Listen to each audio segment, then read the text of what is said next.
Estimados estudiantes, bienvenidos a la videoclase 4 de Biogeografía. Continuamos desarrollando el tema de la historia de esta disciplina.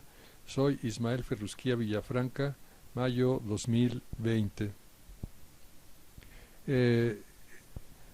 En esta diapositiva se aprecia el temario que habíamos establecido y hablaremos ahora de la historia contemporánea, de la cual hay dos aspectos importantes que abordaremos a continuación.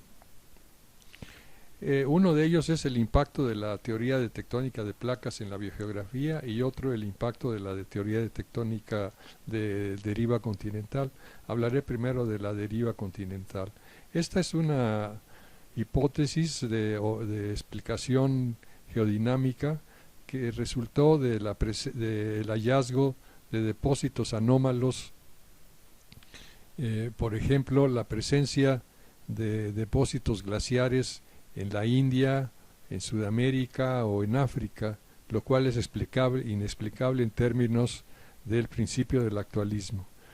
Para resolver esta dificultad, el paleontólogo y paleoclimatólogo alemán propuso la llamada teoría de los deriva de los continentes, mediante la cual se consideraba que los continentes en el pasado habían constituido una sola entidad, a la que llamó Pangea, y que posteriormente ésta se disgregó y los continentes fueron desplazándose hasta ocupar sus posiciones actuales. La gran crítica que se hizo es de dónde procedería la gran cantidad de energía para poder desplazar estos pesadísimos bloques continentales. En consecuencia, como no se aportó una explicación, esta teoría no fue aceptada por la mayoría de los geólogos. Independientemente de ello, posteriormente, como consecuencia del estudio del fondo marino del Atlántico, se propuso finalmente la llamada teoría de tectónica de placas, la cual en esencia considera que la corteza y la parte superior del manto, en lugar de formar una sola entidad, está separada en segmentos a los que se llamó placas, y estos están delimitados, vamos a llamar, por entidades o límites, a los que de los cuales, dependiendo del movimiento que ocurre a lo largo de ellos, se han reconocido estos tipos: márgenes divergentes, donde ocurre separación y distanciamiento de placas; márgenes convergentes subducentes, donde dos placas se aproximan, pero como una de ellas tiene corteza oceánica y la otra no, la placa de corteza oceánica se hunde al interior de la Tierra y se funde, produciendo en la superficie actividad volcánica y magmática. En el caso de que los bloques o placas continentales sean las que están involucradas en estos movimientos, como ninguna puede hundirse, ocurre un choque frontal y se desarrolla una enorme zona de deformación. Por ejemplo, el caso de las montañas Himalaya, que resultaron del choque de la India con la placa euroasiática. Finalmente hay otro tipo de margen en donde las placas simplemente se deslizan una al lado de otra sin que se produzca o se destruya corteza oceánica. Podríamos preguntarnos, bueno, ¿y esto qué tiene que ver con la biogeografía? Bueno, sí tiene que ver, y mucho. En aquel caso donde ocurre convergencia tectónica, biotas que estaban separadas se unen y finalmente se uniformizan, homogeneizan.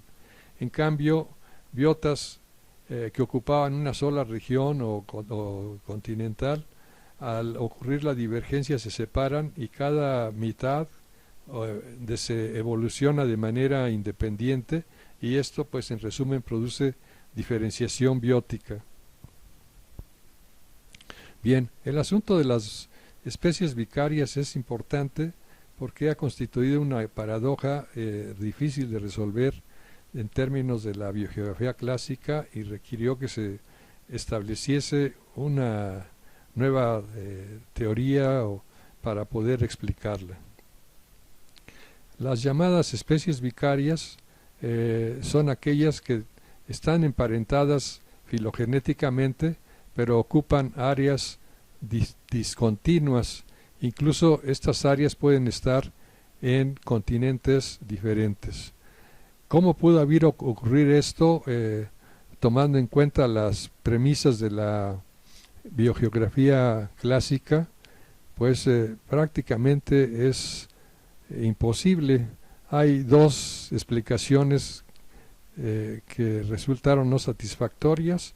Una es considerar que las especies tienen una gran capacidad de dispersión, y otra que algunas de esas especies terrestres pasaron de un continente a otro mediante arcos de islas o puentes que subsecuentemente se hundieron.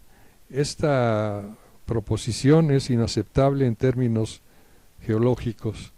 Aquí se aprecia el caso clásico de especies vicarias, que es el caso de los peces pulmonados, que en la actualidad se encuentran solo en Sudamérica, África y Australia.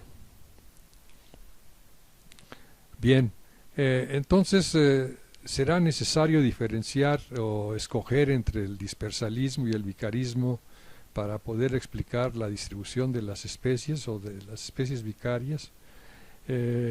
¿Cuáles son las principales modalidades del vicarismo? Ellas son la panbiogeografía, la biografía cladística y la filogeografía. De ellas hablaremos en su momento más tarde en el curso.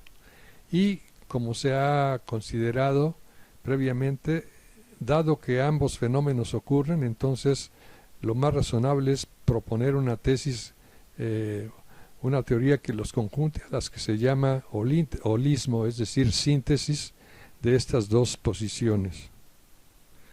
Aquí tenemos una foto de León Croizat, un botánico venezolano que en tiempos modernos enfatizó de manera y estableció de manera muy detallada la enorme semejanza que existe entre las plantas de Sudamérica Oriental y África Occidental, y esto abrió la puerta al desarrollo del vicarismo.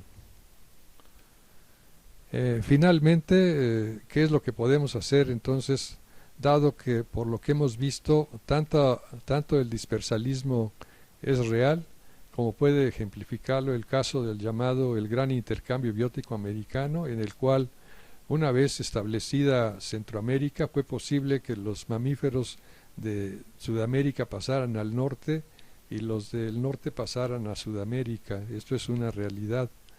Y también vemos que el vicarismo funciona, como lo hemos señalado ya, y el ejemplo clásico es la semejanza biótica entre África, Australia y Sudamérica.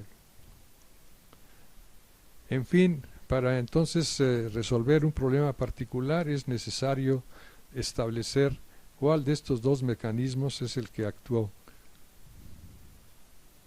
Muchas gracias por su atención.